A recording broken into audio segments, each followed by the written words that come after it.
এই অঙ্কটাতে বলেছে কোনো বিশেষ প্রকার মিশ্র সারে ইউরিয়া ও পটাশের অনুপাত 2:5। এরকম 14 কেজি মিশ্র সারে 2 কেজি ইউরিয়া মেশালে ইউরিয়া ও পটাশের অনুপাত কি হবে? প্রথমে আমরা দেখে নিই যে 14 কেজি মিশ্র সারে ইউরিয়া ও পটাশ কত কেজি করে আছে। 14 কেজি মিশ্র সারে ইউরিয়ার পরিমাণ বের করার জন্য আমাদের কি করতে হবে না, প্রথমে ইউরিয়ার যে অনুপাতটা দেওয়া আছে 2 সেটা লিখতে হবে, ডিভাইডেড বাই ইউরিয়া ও পটাশের যে মোট অনুপাত আছে 2 আর 5 সেটাকে যোগ করে লিখতে হবে, ইন্টু পুরো জিনিসটার সাথে 14 মাল্টিপ্লাই করে দিতে হবে।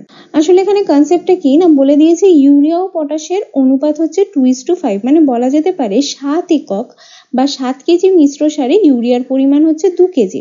তাহলে 14 কেজি মিশ্র সারে ইউরিয়ার পরিমাণ কত হবে সেটাই আমরা এখানে বের করছি। তো এখানে আমরা পাচ্ছি হচ্ছে 4 কেজি, আমরা পেয়ে গেলাম ইউরিয়ার পরিমাণ 4 কেজি। একইভাবে আমরা পটাশের পরিমাণ বের করব।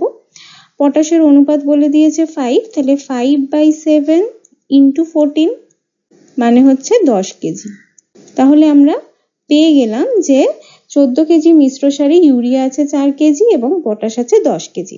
এবার বলেছে যে মিশ্র সারে 2 কেজি ইউরিয়া মেশানো হয়েছে, পটাশের কোনো পরিবর্তন হয়নি। 2 কেজি ইউরিয়া মেশানোর ফলে তাহলে ইউরিয়ার পরিমাণ কত হবে? আগে ছিল 4 কেজি, এখন 2 কেজি মেশানোর ফলে ইউরিয়ার পরিমাণ হয়ে যাবে 6 কেজি।